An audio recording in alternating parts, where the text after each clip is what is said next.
Actually, this morning, when Pastor Joe asked me to come, I really didn't want to do it.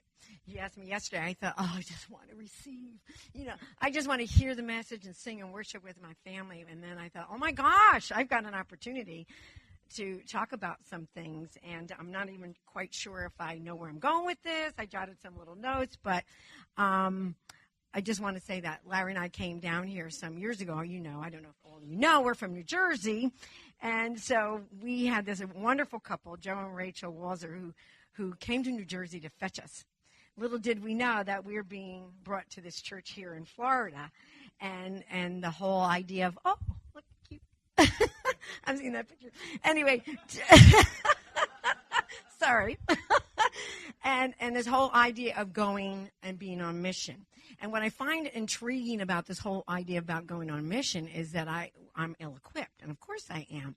And but it just boggles the mind that God has called people, even in the early stages of walking with Jesus, to go and make disciples. And it's just weird. And I always say, and it's not mine, I don't know who said it, but it's something that angels long to do, and we get to do it. So we can't believe that we get to do this.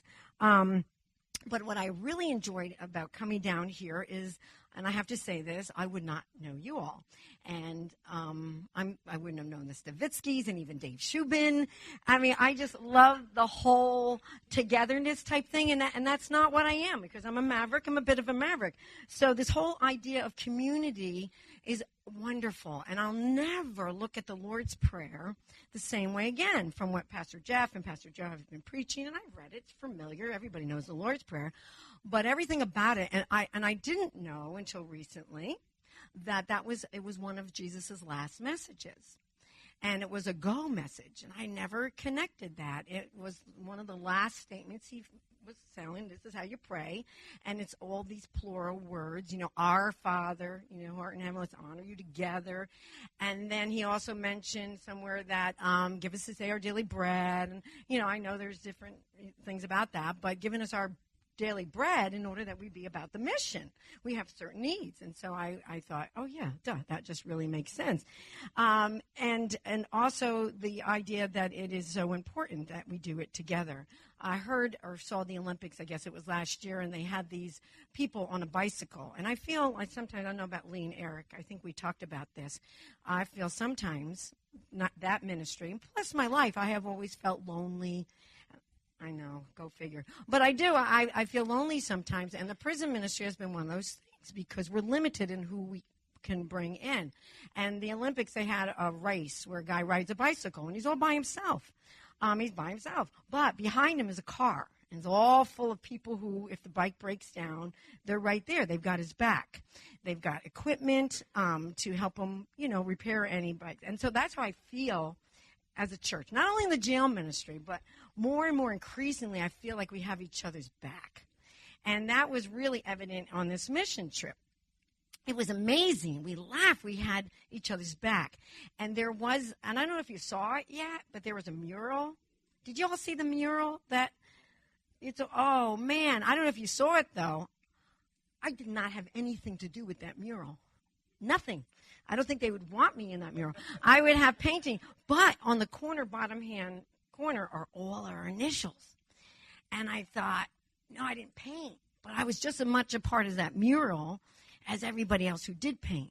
And I don't know if you noticed in the middle, there's a bridge, and it says Life Bridge. And so although you weren't there, this church together was part of that amazing ministry. So that's what I wanted to say. But I also have to tell you about, there's so many things. I'm so excited. That's why I want to do cartwheels. There was this time where we met at a church, and the lady, I don't know her name. I can't even pronounce it, even if I did know her name. But she was like Lydia. I felt like I was in Bible times, and she had all these people in her house. And I don't even think this living area would have, it was just like this little area. And people were like knee to knee praying. And they asked who wanted to go out to proclaim the gospel and who would stay back. Well, I got to be honest, it was really hot. So I wanted to go. I mean, I really wanted to go, but it was really, if I'm going to be honest, I have to tell you, it was so hot. And so here we were together, though some were praying, and some would go out, but it was still together. And we got to go to this one area. Everybody was broken up, and in God's sovereignty, he put me and Dave together. And we had Taka, who was our interpreter, and they said, Barbara, you get to preach. Danger, danger, So I didn't preach, but I was able, through an interpreter, to proclaim the gospel. And 3 people, because not just me, but our group and prayer in this church, 3 people started to come back to this little house church. Now, one of them did, as we were getting closer, he turned around and literally ran away. And then you feel so insecure. Oh, it must be me. But no, he ran away. But then one did come. I think he's new. And then the other one was backslidden. But they came back to the house church, and we were able to, be a part of that. And not just me, and it wasn't because of my preaching, but because God, in his sovereignty and his grace and mercy, and he pursued me, he's pursuing others, and he uses us to be those pursuers. I feel like a pair of gloves sometimes, But what I find, too, amazing is, I don't know why I'm so surprised. We're studying John 17 in the jail. And John 17, the first few verses, they talk that prayers Jesus is praying for himself. And then the middle section, I believe he's praying for his disciples. But there's this last section, and he's praying for the church, which would include us. And so as I was reading it, even this morning, it said, 17, here it is. It says, I do not ask for these only, but also for those who will believe in me through their word, and that they may be one. Just as you, Father, are in me and I in you, that they also may be in us, so that the world may believe that you have sent me. The glory that you have given me, I have given to them, that they may be one, even as we are one. I in them and you in me, that they may become perfectly one, so that the world may know that you sent me and loved them, even as you've loved me. And he talks about this oneness. And sometimes I feel because we don't always get along, because we're people, we're sinners, but we are one. And Jesus says we're one on mission. And so although we might get on each other's nerves, in the body at times, we are one, and we're one for the mission. And because Jesus prayed this prayer, it's a done deal. So I want to live in the reality, even though there's moments where I feel lonely, or moments that I don't, maybe I'm a little snarkly or whatever. People are snarkly with me, that we are one. And I want to look at that and live in the reality, although maybe it's not my reality here and now. It is, because God, what he said in the beginning, and this is going to happen. So whatever he says, it's a done deal.